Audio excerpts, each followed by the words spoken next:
at all with anything else about Yom Kippur, but I kept hearing in my spirit yesterday, literally, the remains of Shabbaton to my people. And I already knew the verse in Hebrews chapter 4 was about a Shabbaton, but I kept hearing that over and over and over in my spirit. And it was a constant little, I guess you could say, poking or prodding in my mind. And, when it happens that quickly, I know that there's like an urgent pushing, not like there's an emergency, but he's just urgently pushing me towards what it is he wants me to look at. And it's kind of interesting because one of the things that happened with me on what I taught previously was that was a big bite for me. I mean, it was not only a life lesson, but to stick my neck out there and tie the desert and the people that were in the wilderness and whose bodies were left in the wilderness, to tie that to Yom Kippur. Number one, I'd never heard it done. And number two, it wasn't that I don't believe it, but it's kind of like the type of food you eat. Some foods you can take a big bite and stay at the table and get it chewed and swallowed pretty quickly. But if you take a big bite of meat, which I'm a carnivore, if you take a big bite of meat, you better chew it for a while before you try to swallow it. And spiritually, that's what had happened to me. I had a big bite of meat in me that I was chewing and trying to process. And it may have been that reason that I did not hear more in the moment. But it seems to me, as I have chewed that bite that the Father gave me, He's given me another big bite of meat. And so let me share a PowerPoint with you. I'm going to try to keep this short. I don't want to do a big long thing. I don't feel right now like I'm supposed to do big long things on this subject, so this will be another relatively short piece. I don't want to take a lot of time with this because I know it's your Yom Kippur, and if you're like me, nobody has to force me to take my rest days. I'm very ready for them when they show up. So the verse that Elohim was dealing with me about is in Hebrews 4:9. It says, "There remaineth a rest to the people of God." Now we're going to see that in Hebrews there are several terms that hide behind the English word for rest. But what it literally says is there remains a Shabbaton. So the first we have 2 days that were Shabbatons. The first Shabbaton we had was the weekly Sabbath.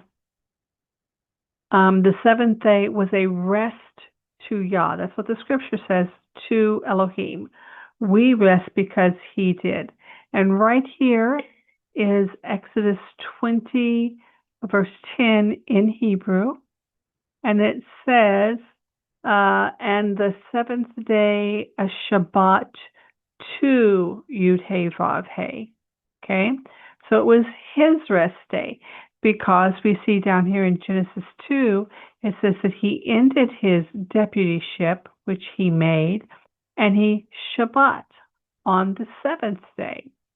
So the weekly Shabbat we rest on it because He rested, but it was a Shabbat to Him where He rested from His work, and that's the picture we're given, that He's our role model, that we rest from our work. But let's read Exodus 20:8. "Remember the Sabbath day to keep it holy. 6 days shalt thou labor," and that word is aved, it's not avod. That's the modern Hebrew. It's avad. That is work subject by another person's will. So if you're a slave, if you're whatever, if you owe somebody money and you're paying money off, it is work that is subjected by another person's will. "And do all of thy deputyship." So labor was one thing, and deputyship is from the base of the root of the word, the shorish of the word, that means king, means queen, means kingdom. So all of the things that your kingdom of life that you're responsible for. 10, but the seventh day is the Sabbath. It says of in King James English, but it's really to the Lord thy God. In it thou shalt do no deputyship, thou, nor thy son, nor thy daughter, thy male servant, nor thy maidservant, nor thy cattle, nor thy stranger that is within thy gates. For in 6 days the Lord made heaven and earth, the sea, and all that in them is, and rested the seventh day. Therefore the Lord blessed the Sabbath day and hallowed it.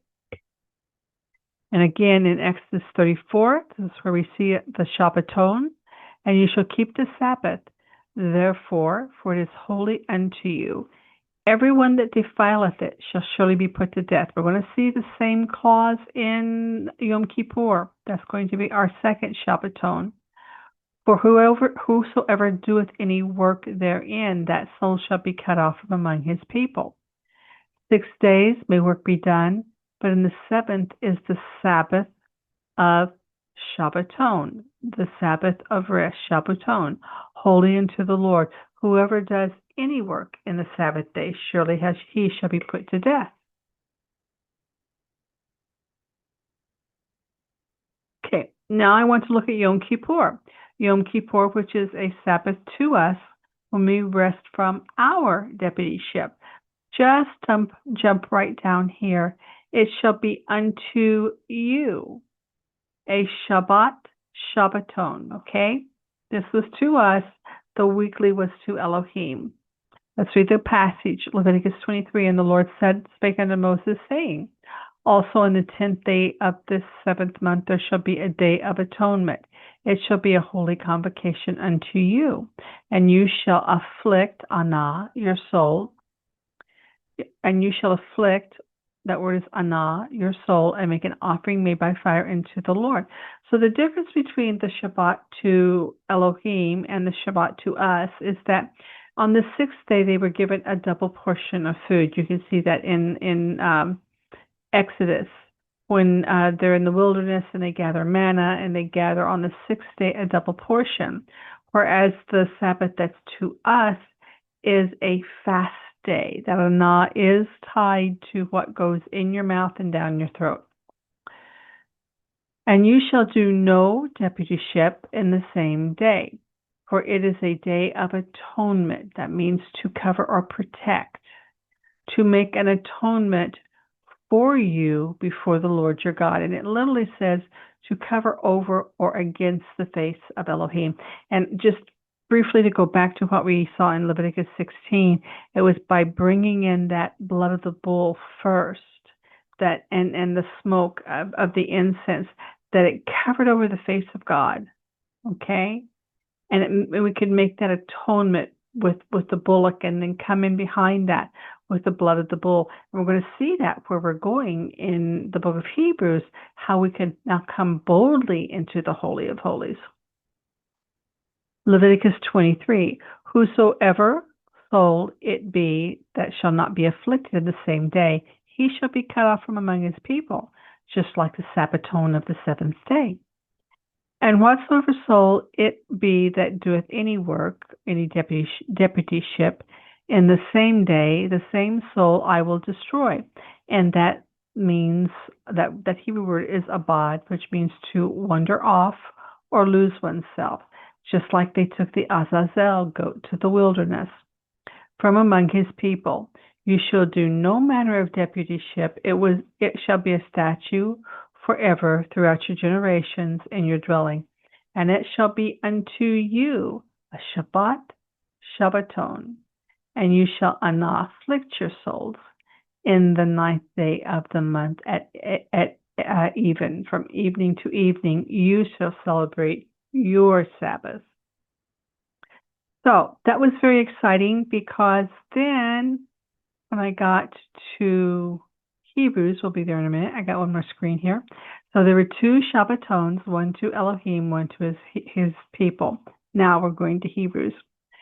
So when I got to Hebrews, some beautiful things come out. And I will tell you that most of Hebrews is about these 2 Shabbatons and resting from our deputyship. The book of Hebrews starts out by telling us that in the past, Yah has spoken to us by the prophets, but at the coming of Yeshua, he was sending his son, the prophet. Yah explains he is sending Yeshua in flesh form. Because of the flesh form, Yeshua was a little lower than Yah, and because of Yeshua's flesh, he was also sent as one who was a brother to us through his flesh. So basically, we already know that, but it was really beautiful the way it was put together. Basically, we already know he was the son of God and the son of Adam. And because he was a son of Adam, he sent a brother to us, who was a brother to us through his flesh. Now, starting in 3, we're just going to read not much. I'm going to get rid of my picture. Therefore, my brothers, holy men, friends, listen to the call from on high. Look to the face of the prophet, the high priest, to whom you swear by our tongue, who is the Messiah, who was faithful in all of his house as Moses was. You will be more glorious than Moses as one who builds a house, for every house is built by someone, and the builder of everything is God. Indeed, Moses was faithful in all of his house as a servant, and a testimony of things he said. Messiah is faithful as a son over his house, and we are his house, if we hold fast our confidence and the strength of his faith firm till the end. Therefore it is said by the Holy Spirit, today, if you will hear his voice, do not harden your hearts as in the rebellion in the wilderness. Okay, this is where my attention was just really like peaking, because here we're talking about the rebellion of the wilderness. And I know that the verse about the Sabbath and the Shabbatons are just here around the corner. And so I'm thrilled because, I thought it was great that I saw the pattern of how the wilderness represents leaving the dead bodies. And then today, when I opened up the book and started looking at that Shabbaton to the people, here is the wilderness. Do not harden your hearts as in the rebellion of the wilderness. Your fathers tested me, proving me, and saw my works 40 years. They didn't want to see his hand, they only wanted to see his face. Therefore I will speak concerning that generation, saying they do err in their heart, and they have not known my ways. As I have sworn by my mouth, if they would enter into my rest. Now this one is Menucha, it is not Shabbat. And Menucha, interestingly enough, is where the word Noah comes from. The root of this is the same. They share that root. And, we see that Noah's father said that Noah will bring rest from our work. That dove descended on Yeshua when he was baptized. That dove representing the peace that is spoken of in the dove and Noah and the deluge. Take heed, brethren, lest there be in you an evil heart of unbelief in departing from the living God. But exhort one another daily, as long as it is called today, lest any of you be hardened by the deceitfulness of sin. For we have become friends of Christ only if we hold fast our confidence firm to the end. There's just so many beautiful nuances in here.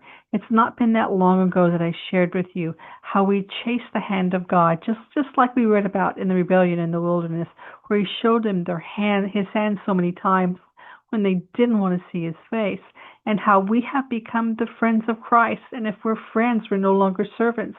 And if we're no longer servants and we're friends, he's going to tell us ahead of time what he's going to do. So why do we chase those signs? But if only we hold fast our first confidence firm to the end. As it is said today, if you hear his voice, do not harden your hearts as in the rebellion.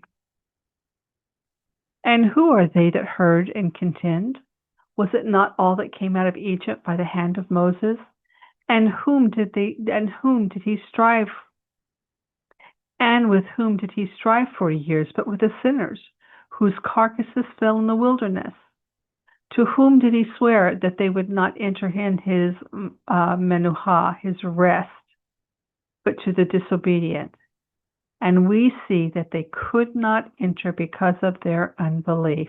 They couldn't believe. They were full of the sins of the flesh. They tested him. They complained against him. They strived and contended. Therefore, since we have a promise of entering into his menuha, let us be careful not to think that any of you will come short of it.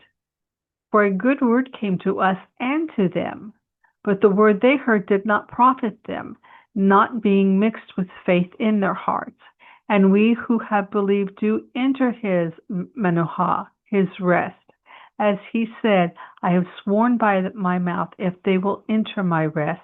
And this rest is from the deputyship, from the foundation of the world.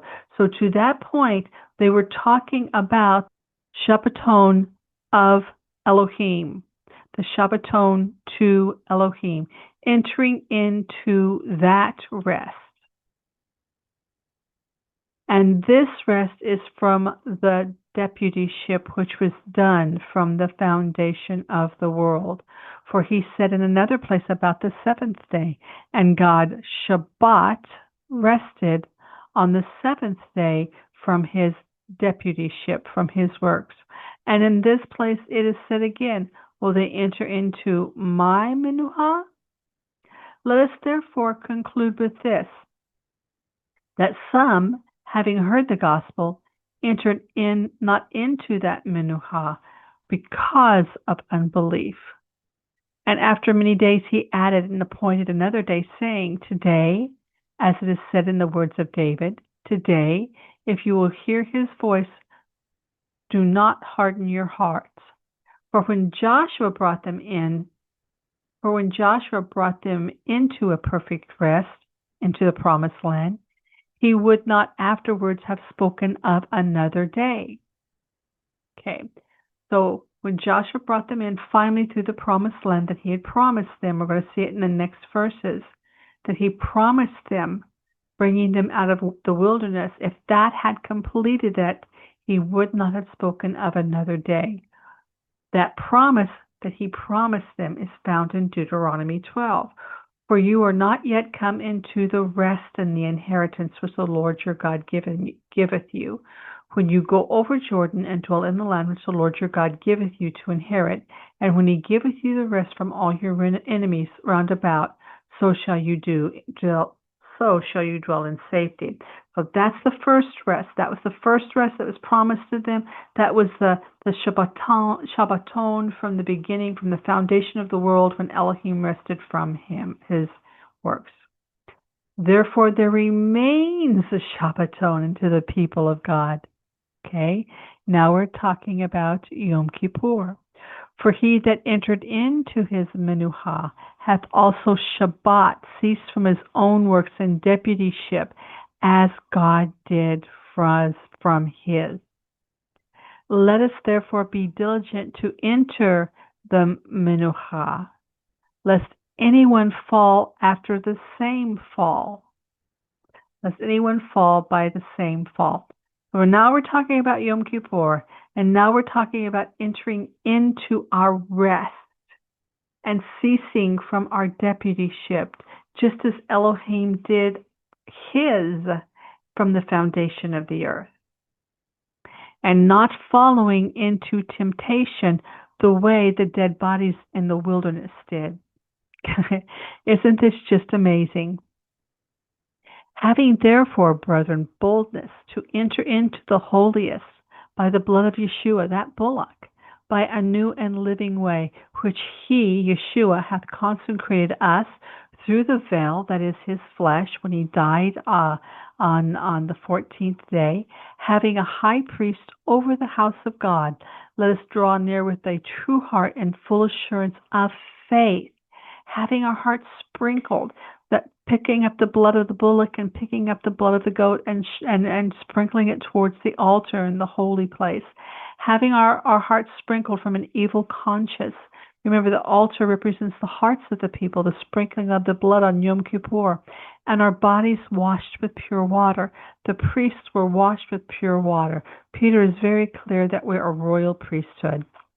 Let us hold fast the profession of our faith without wavering, for he is faithful that promised. Now, just so that I don't leave you thinking that we have no duties or works anymore, and I'm talking about our deputyship and how it has changed. We find that in Hebrews 16.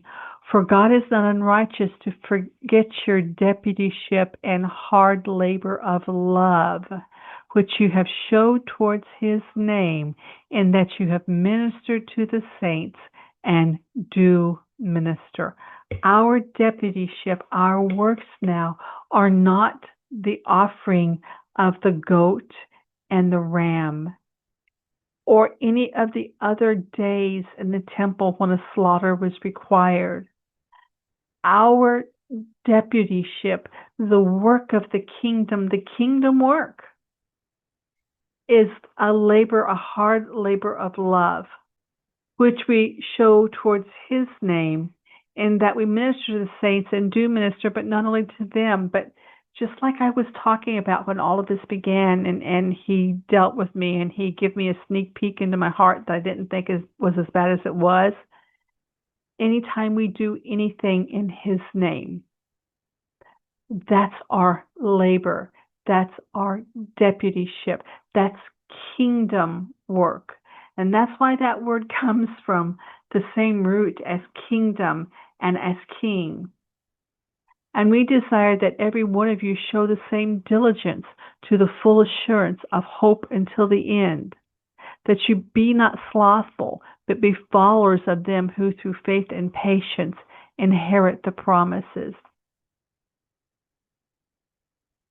So I just wanted to bring that to you today. I just thought it was so beautiful as I began to open those words up and see how Elohim had led me into a feast, as it were, of spiritual food that I was not expecting to enjoy on this Yom Kippur. And it's that whole picture of there's two Shabbats, and it was in the first covenant that they were to enter into his Shabbat. And in Yom Kippur that we enter into the Shabbat that's been prepared for us by the blood of Yeshua. And it's still the same.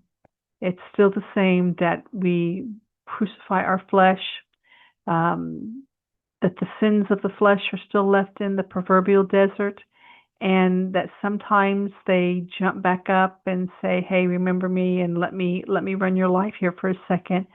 But it is not condemnation, because those are not the things we chase. We chase the Spirit, and there is a provision for that. It's a sin. It's the unintentional sin. There is a provision of that, and we are clean because of his blood.